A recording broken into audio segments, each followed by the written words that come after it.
Is it possible to build a cathedral when temperatures drop so low that stones crack and breath freezes in the air? Thousands of medieval builders faced this dilemma every year when winter took hold of Europe. Their monumental projects, which were supposed to stand for centuries, encountered the most ruthless enemy, the cold. This enemy carried no weapons, but its touch was devastating. It turned water into solid ice, making it impossible to prepare mortar. It froze the ground, halting any earthworks. It penetrated clothing, threatening the health and very lives of every craftsman on the construction site. In this video, we will immerse ourselves in the icy world of medieval construction. We will explore how craftsmen dealt with frozen stone, what they did with unyielding clay, and what methods they used to protect themselves from frostbite. Watch the video to the end to learn what ingenious techniques allowed medieval architects to continue working even in the harshest frosts, and what was the true cost of building castles and cathedrals in a world without modern technology.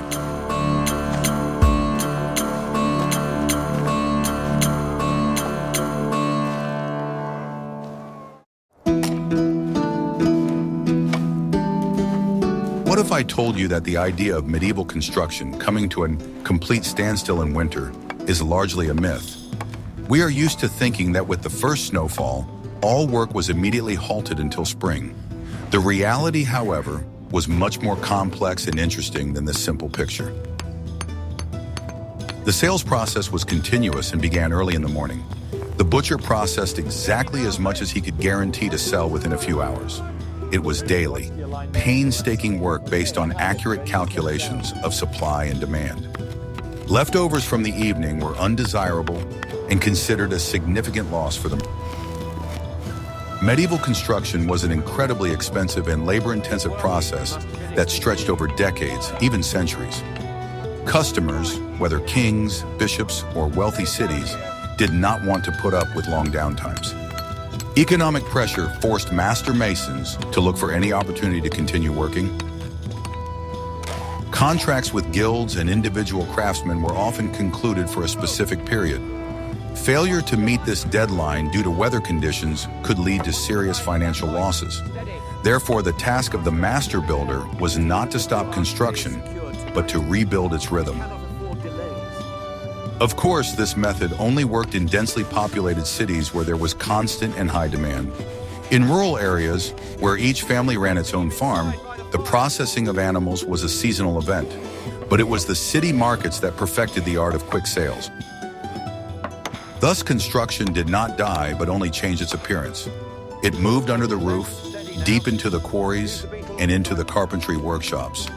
It was a complex logistical operation that required incredible foresight and the ability to plan months ahead from the chief architect.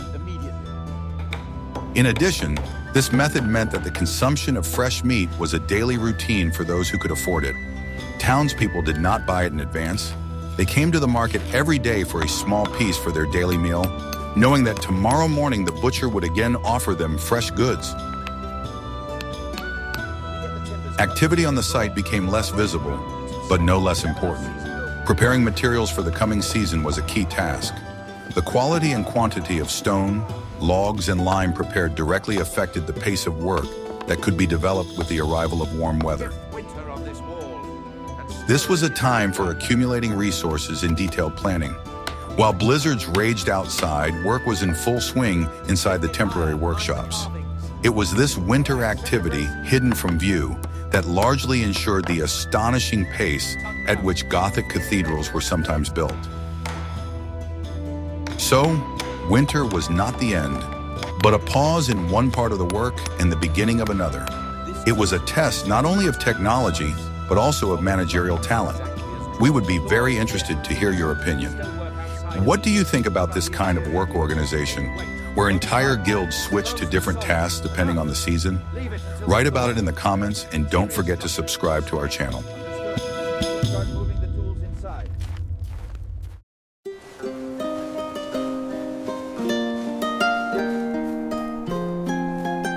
Salt was not just a seasoning, but a strategic resource. It was extracted with great difficulty, evaporated from seawater on the coasts, or dug out of deep mines in continental Europe. The salt trade was monopolized by kings and feudal lords, and the roads along which it was transported were guarded as vital arteries. The main problem caused by frost was the inability to carry out earthworks. Modern technology can cope with frozen ground, but medieval workers had nothing but pickaxes, shovels, and their own muscle power.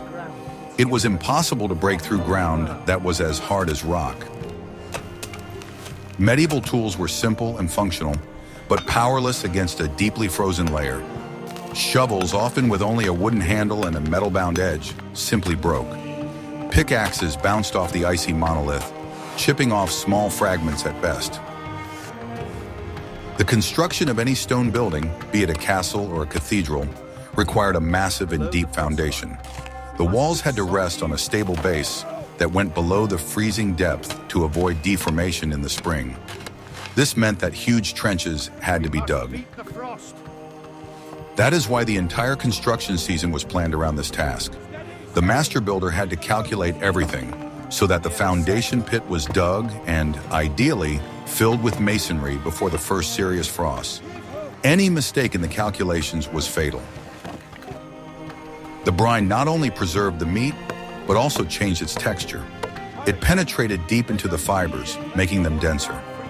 Barrels of salted meat were an essential part of the provisions on any ship setting out on a long voyage. It was the only source of protein available at sea. Sometimes workers tried to combat the frost by building large bonfires on the ground. The fire could melt the top layer, but it was an incredibly slow and inefficient process. It only allowed a few inches of soil to be removed, which immediately turned into sticky mud and froze again. The economy of the medieval butcher was inextricably linked to the price of salt. Preservation costs were high, which in turn affected the final cost of the product. Salted meat was a commodity that was not available to everyone, but it was vital for the urban population. For smaller or wooden structures, alternative methods were sometimes used. It was possible to lay a foundation of large boulders directly on the surface or use a columnar foundation. But for monumental stone architecture, this approach was out of the question. Thus, the frozen ground was not just an inconvenience, but an insurmountable barrier. Like an invisible guardian, it marked the boundaries of the season. All the complex logistics of this multi-year project revolved around this simple and inexorable law of nature. What other problems do you think the workers faced? In the next chapter, we will learn how stone quarried in winter could be better than stone quarried in summer.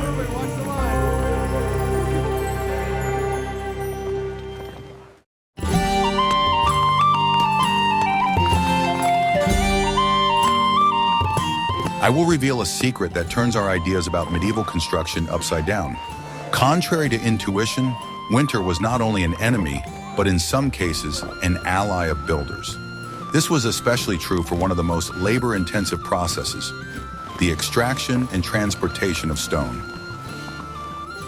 Quarries were the heart of any large construction project. Stone extraction was hard and dangerous work at any time of year, but winter brought its own, sometimes unexpected, adjustments to the process.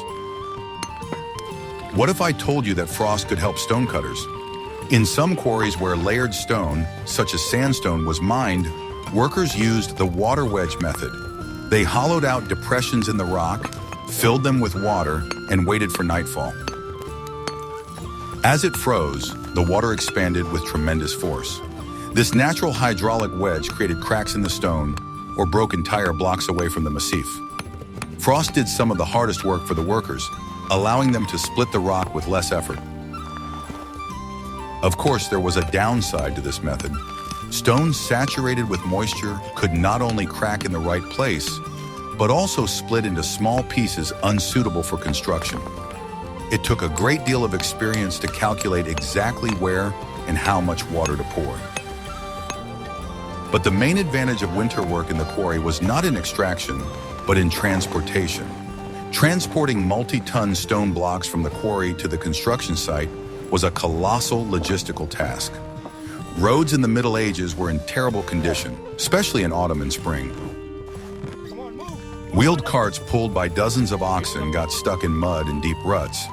Transporting a single large block could take weeks, but winter changed everything. The frozen ground became as hard as modern asphalt. Rivers and swamps were covered with thick ice, turning into ideal transport routes.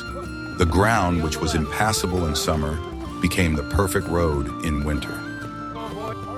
Instead of wheeled carts, workers used massive wooden sleds or trolls.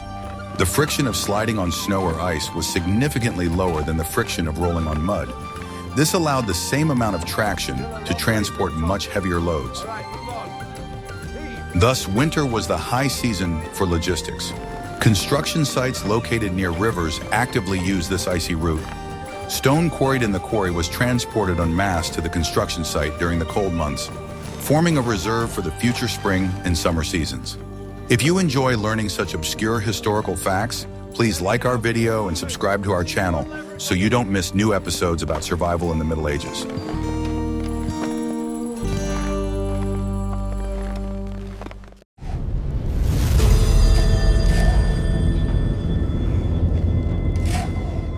Want to know the main secret that made medieval walls so strong? That secret is lime mortar. But what happened to this magical binder when the temperature dropped below zero? The prepared strips of meat were often pre-soaked in a weak salt solution or simply rubbed with salt and spices. This not only added flavor, but also served as primary protection against spoilage in the initial stage of drying. In some cultures, the meat was soaked in acidic solutions, such as vinegar.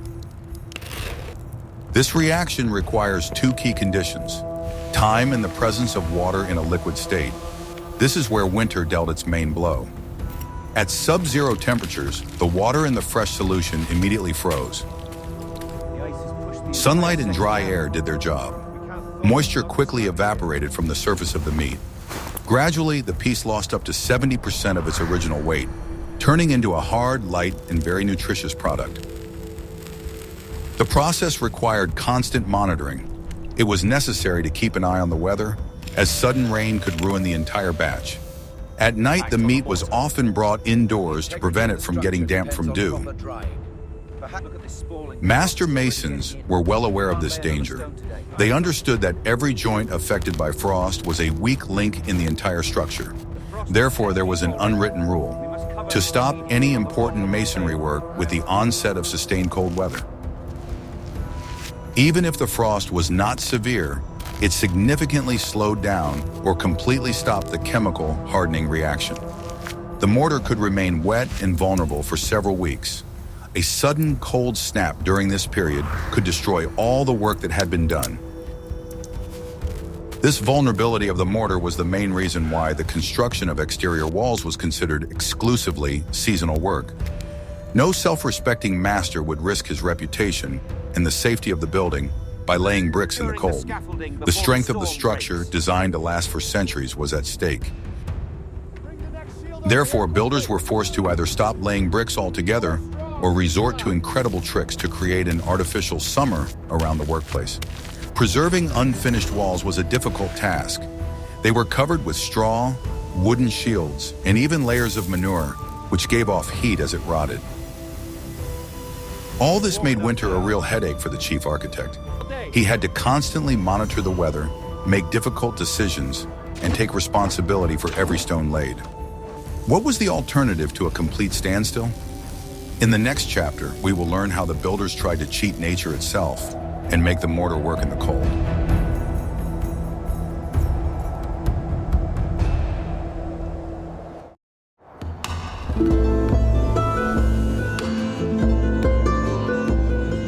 A complete halt to masonry work was highly undesirable.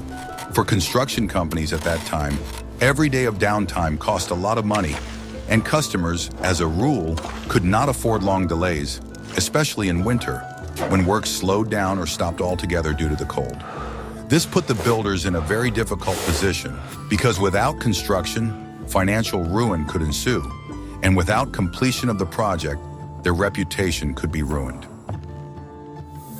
Therefore, despite the harsh winters and low temperatures, the builders tried to find ways to cheat the winter and continue laying bricks at least in relatively warm weather or on the most critical sections, where the speed of completion depended on the entire structure. Construction continued despite all the difficulties. thanks to the diligent efforts of those involved in this important and risky undertaking. The key task when laying bricks in winter conditions was to prevent the water in the mortar from freezing before it gained at least minimal initial strength. When the mortar froze before it had time to set, the building material lost its strength and, as a result, could not only fail to hold bricks or stones, but also collapse under external loads. Therefore, it was important for craftsmen to maintain a positive temperature of the mortar and stones themselves, because without this, the work could turn into a waste of effort and resources. This task became the basis for the development of a whole range of winter technologies that allowed work to be carried out in the coldest conditions, minimizing the impact on the quality of the masonry. The most obvious solution was to heat the mortar components. Large fires were lit on the construction site, around which sand was spread, into which the mortar was mixed. This made the mortar warm, which gave it an advantage. It cooled more slowly and thus did not freeze immediately, as would happen with a cold mixture. The process of heating the sand was fairly simple, but it required attention and control so as not to overheat the material and destroy its structure. The water was also heated. Water was boiled in large boilers over a fire and then added to the lime paste. The water had to be warm, but not too hot so that the mortar remained of good quality. Working with hot water and warm sand required a certain skill from the workers, as the solution had to be prepared and used very quickly before it cooled down. The process was difficult and stressful, as every second could be decisive. And if the process of heating the solution failed, the work had to be stopped and started again. This race against time was risky. Water that was too hot could cook the lime, impairing its binding properties. This happened because the high temperature affected the chemical reactions in the lime, and instead of actively binding the materials, it could disrupt their interaction. In addition, even if the mortar was warm enough, applying it to cold surfaces, such as icy stone or frosty walls, did not rule out freezing. This could lead to uneven setting of the mortar, which negatively affected the final strength of the masonry. Therefore, the next step was to heat the stones themselves. Before laying, stone blocks or bricks were kept near the fire to warm their surface. This process was extremely laborious and dangerous, as the stone could overheat and crack if kept too close to the fire. This was a real challenge for the workers. They had to not only avoid damaging the stones, but also handle the fire carefully so as not to damage them. In addition, stones that were too hot during laying could cause sudden temperature changes, which also did not benefit the quality of the masonry. All available means were used to protect the fresh masonry from night frost. Walls that had not yet set and hardened were wrapped in several layers of straw mats, dry rags, matting, and even skins. These improvised insulators were supposed to retain at least a little of the heat that remained in the masonry, preventing it from freezing until the mortar had completely set. At night, when the temperature dropped to critical levels, insulation was vital. In such conditions, the night could be a decisive factor in the quality of the work, as frost could destroy the unhardened mortar. Despite the difficult conditions, the workers made sure to protect the masonry as best they could and did not interrupt their work. This slow cooking process could take several hours. The meat was not fried, but simmered at a low temperature. As a result, it became incredibly tender and soft, and all the remaining moisture evaporated. In these temporary shelters, fires were constantly kept burning in braziers and barbecues to maintain the necessary temperature and provide the workers with at least a minimum amount of heat. The fat was poured in so that it completely covered the meat with a layer several centimeters thick. When the fat solidified, it formed a dense, impermeable cover. The pots were covered with lids, parchment, or cloth and stored in a cool cellar.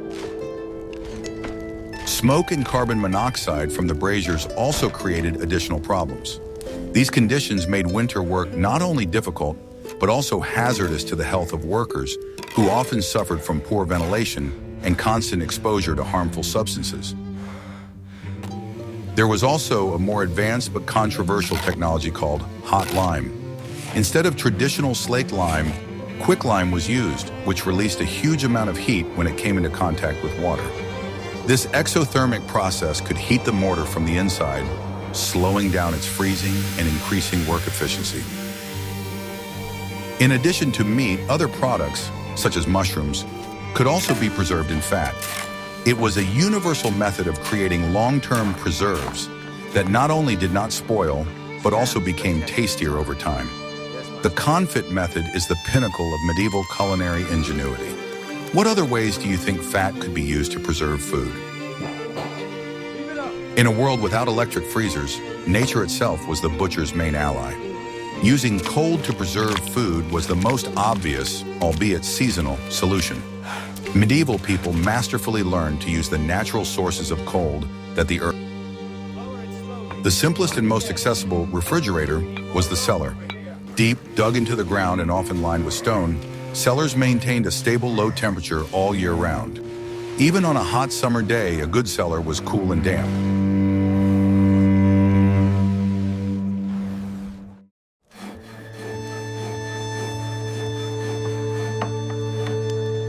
What if I told you that while masons looked longingly at the frozen walls, members of one guild secretly rejoiced at the arrival of winter? This guild was unique in its kind. This guild was the carpenters. For them, the cold season was not a curse, as it was for other craftsmen. But on the contrary, the winter months became a period of the most important and painstaking work. During the winter months, the task was simplified. Frozen meat could be stored outdoors or in unheated sheds for weeks. Winter was the traditional season for processing livestock for this very reason. Animals were fattened up all summer long, and when the cold weather set in, they were processed, providing the family with supplies for the entire winter. While stonework, such as laying walls, was often interrupted by frost and bad weather, carpenters could continue their work in warm and sheltered workshops where the temperature was not so critical. The main woodwork could be done indoors, and it was here, in these enclosed sheds and workshops erected directly on the construction sites, that work was in full swing. These large temporary structures became real centers of activity throughout the winter months. Master carpenters could work without fear of rain, snow, or cold. It was a golden age for carpentry when it was possible to work at a leisurely pace, bringing every detail to perfection. It was during the winter that carpenters worked on creating the most complex wooden structures. This work was not only physically demanding, but also required tremendous concentration and skill. The creation of the truss system of a Gothic cathedral was the pinnacle of carpentry. These trusses, which were huge and incredibly complex structures, consisted of hundreds of parts fitted together.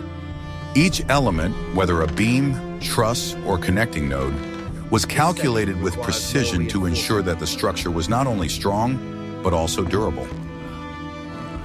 Carpenters worked from the master's drawings, which were often huge, life-size drawings applied to a special plank floor, so that the craftsmen could immediately orient themselves to the scale and details. These drawings were not just plans, but actual guides to action, with every detail calculated for precise alignment. The spice trade was one of the most profitable and risky industries of the medieval economy. Caravans and ships carried black pepper, cloves, cinnamon, and nutmeg from distant countries. It is traditionally believed that spices were needed to mask the taste and smell of poor quality meat. In addition to roofing, carpenters also spent the winter making elements for floors, wooden templates for bricklayers, and complex formwork for vaults and arches. This work was necessary in order to continue construction without waiting for spring. Carpenters prepared parts so that other workshops could continue working at height or during warmer months. Garlic, which was available in Europe, also played an important role. Its antibacterial properties were well known. Meat was often larded with garlic or rubbed with it before cooking. This was both a flavor and a preservation technique. They carved not only practical items such as doors and benches, but also decorative elements for the interior. For example, carved altar screens, choir stalls, decorative panels, all these works of art, created by the hands of craftsmen, became an integral part of the interiors of cathedrals and other large buildings. These works required delicate woodworking, attention to detail, and enormous patience as all the work was done by hand. This winter homework was critically important. When in the spring after the cold weather had ended, the masons finished building the walls to the required height, they already had a ready-made, fitted, and marked rafter system. This system simply remained disassembled and waited to be lifted upstairs, where it was to be finally assembled. Thanks to such preparatory work, it was possible to start installing the roof in the spring with the materials already ready, and the work continued without delay. Thus, winter does not stop work, but rather divides it. Bricklayers give way to carpenters who prepare the wooden skeleton of the future building in the warmth of their workshops. During this period, while some craftsmen rest, others are engaged in delicate and important preparatory work, creating the necessary elements for further construction. What other craftsmen do you think could find work on a construction site in winter? The spices served a dual purpose. They enriched the rather monotonous taste of salted and smoked meat, making the food more appealing, but at the same time they served as an additional barrier to spoilage, helping to preserve a valuable.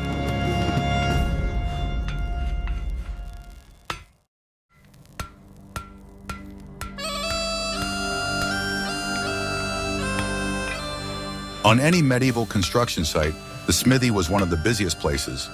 It was the technological heart of the project, supplying and repairing the main resource, tools.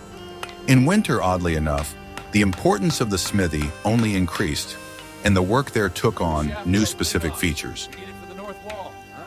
The blacksmith was one of the few figures who was not afraid of the cold. His workplace, with its constantly burning furnace, was the warmest and most attractive place on the entire construction site. In severe frosts, other workers would gather around the forge to simply warm their hands and catch their breath.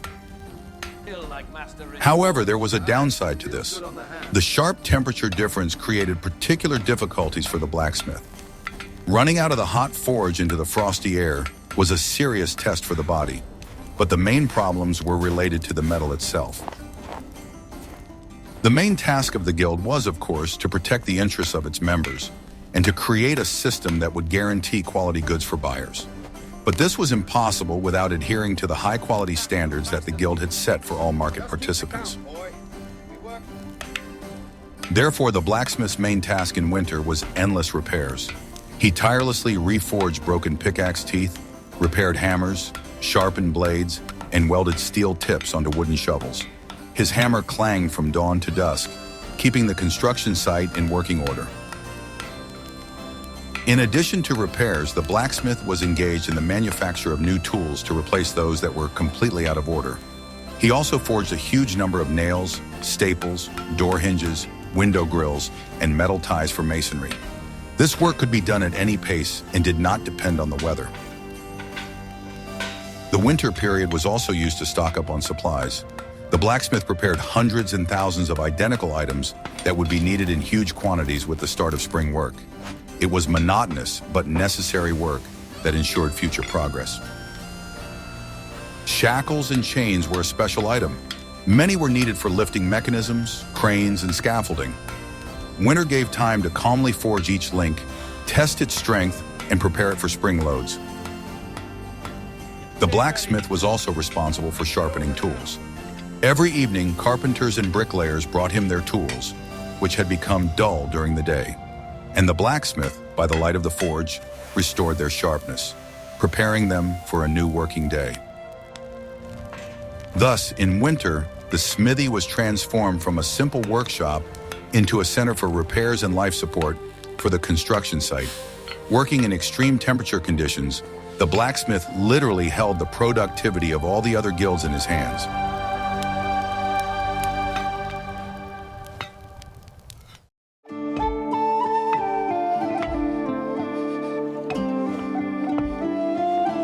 Survival for workers on a winter construction site began not with tools, but with clothing. In an era when high-tech membranes and synthetic insulation did not exist, protection from the cold was a matter of life and death. A mistake in choosing clothing could lead to a rapid loss of working capacity. In particularly egregious cases where the violation was blatant and too obvious, the butcher could be expelled from the guild, which meant the end of his career and the complete destruction of his reputation. The bottom layer, close to the body, usually consisted of a linen shirt and pants. Linen was not the best choice for winter, as it absorbed sweat well and took a long time to dry, but it was the most affordable material. Wealthier craftsmen could afford underwear made of thin wool. Woolen clothing was worn over the linen base. Wool was the main protection from the cold in the Middle Ages. It is unique in that it continues to warm even when wet, wicking moisture away from the body. This was a set of woolen trousers called shashi and an upper tunic or kaftan. Depending on the worker's wealth and the severity of the weather, there could be 2 or even 3 layers. All clothing was loose enough not to restrict movement. The outer garment was a heavy woolen or cloth cloak. In severe frosts or when working in the wind, workers wore sheepskin coats with the fur inside. Sometimes more exotic but effective materials were used, such as tarred fabric, which protected against wet snow. Protecting the feet was the biggest problem. Leather boots quickly got wet. To insulate them, dry grass or straw was stuffed inside, which served as both an insole and insulation. Wooden shoes could be worn over the boots to avoid standing on the icy ground, or the feet were wrapped in additional pieces of fabric. Each worker had to take care of his own clothing. It was almost impossible to dry it overnight by a weak fire in the barracks. Therefore, damp, cold clothing was a constant companion of the builder, making his struggle with the cold even more difficult.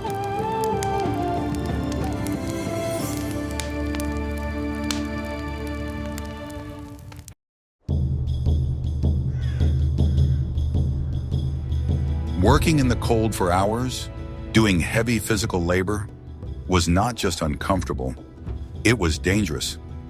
The cold carried threats that were not always visible, but which could be fatal. Craftsmen and workers had to constantly fight an invisible enemy that could lead to long-term health problems and, in the worst case, death. In low temperatures, workers faced hazards that were not as obvious as falling from scaffolding or accidental injuries, but they were no less deadly. The cold could not be noticed immediately, and that was precisely what made it so insidious. The most common and dangerous threat was frostbite, which crept up unnoticed and often proved fatal. On construction sites, where workers spent long hours in the cold air, this problem arose regularly. This was especially true in areas where stone blocks or metals were actively used, which contributed even more to the cooling effect. Despite all the efforts made by various guilds and professional butchers, the ultimate responsibility for choosing meat still lay with the buyer. This meant that a person who came to the market for meat had to be not just a buyer, but also a kind of expert who knew how to distinguish good quality goods from those that could let him down at the most inopportune moment.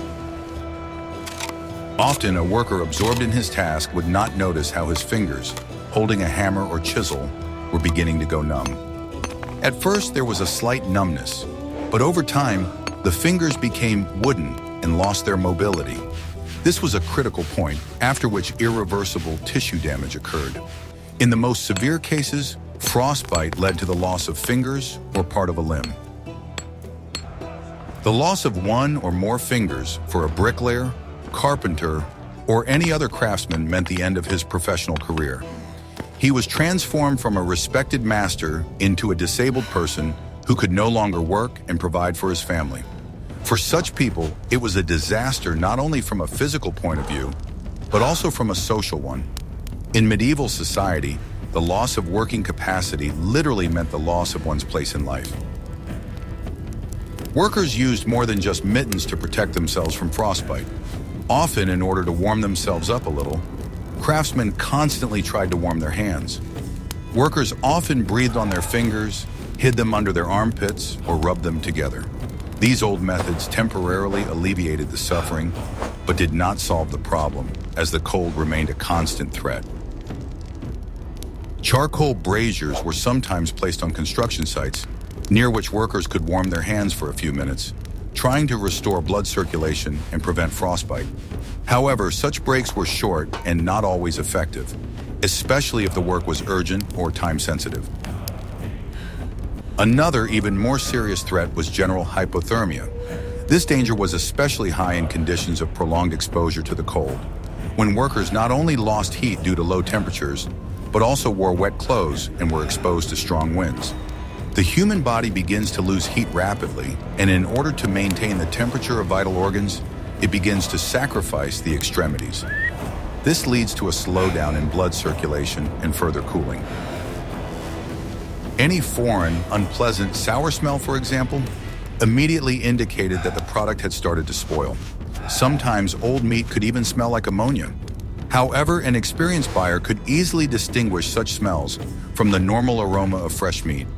They were able to detect the slightest deviations from the smell of freshness, which allowed them to be confident in their choice. A person who felt such fatigue and cold could suddenly fall asleep, and their body would no longer fight the threat. In the worst case, after sitting down for a moment to rest in a secluded place, the person would simply not wake up, as hypothermia would lead to a complete loss of vitality. This moment was fatal, and construction workers strictly ensured that no one remained motionless for long, especially if they noticed signs of hypothermia. As soon as a person began to lose mobility or freeze, they were immediately taken to a warm place. Therefore, rest areas were often set up on construction sites where workers could warm up and rest a little. At such moments, the most important components were not only the craftsman's efforts to preserve materials, but also their ability to care for people, as people were the very resource that ensured the successful completion of the project. The craftsmen and workers understood that preserving their workers was as important as preserving the materials for construction. It was a collective effort where every step was important, and every break could save someone's life. Working in winter was a test not only of physical strength, but also of willpower, discipline, and dedication to the cause. Working in these conditions, the workers showed their resilience, and their professionalism and determination were the factors that ensured the completion of construction even in the harshest winters.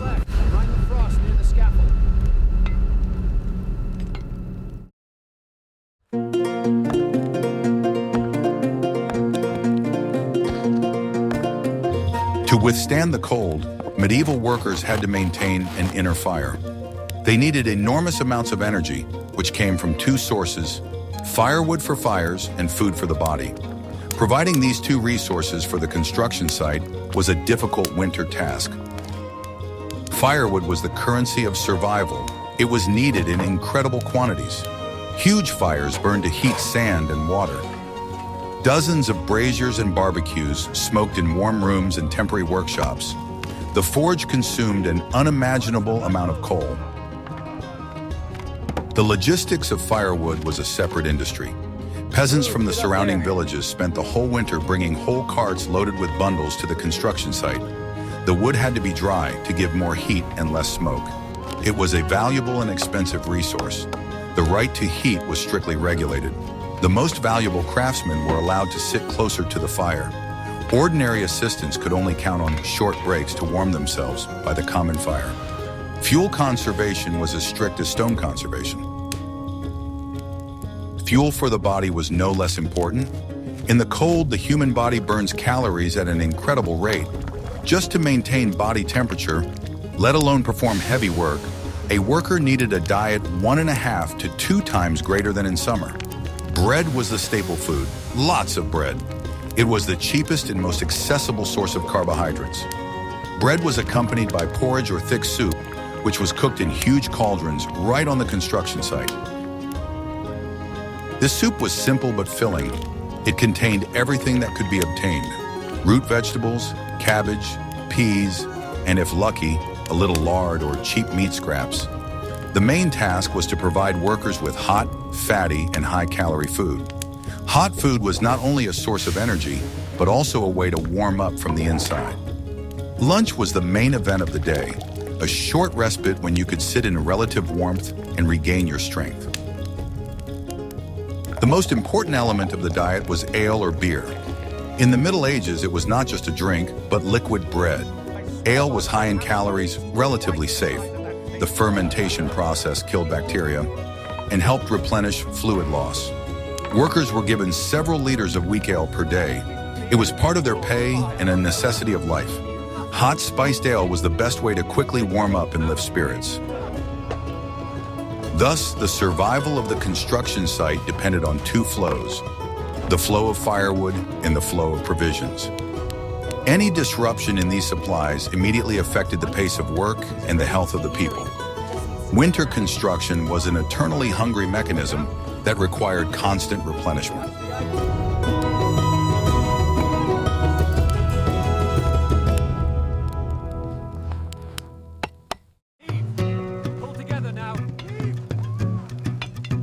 We have seen that medieval winter construction was far from the picture of hibernation that we might imagine. It was a complex, dangerous, and surprisingly organized world. A world where human ingenuity, willpower, and endurance came into direct confrontation with the harshest elements.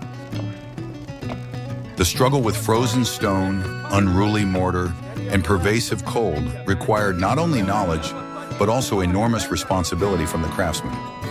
They were forced to balance the economic pressure of their customers with the harsh laws of physics. Each successful winter was a personal victory for them. These methods, heating materials, creating warm rooms, moving work indoors, and stockpiling supplies, allowed them to continue their great projects. They proved that even in a world without our technology, people found ways to subdue nature and move toward their goals. The story of these nameless builders is a lesson in resilience and professionalism. When we look at Gothic cathedrals and impregnable castles, we must remember that they were built not only of stone, but also of the incredible strength of spirit of people who knew how to work and survive even in the coldest of times. What other aspects of medieval life or survival would you like us to cover in future videos? Suggest your topics in the comments, and don't forget to subscribe to our channel so you don't miss out on new research into the past.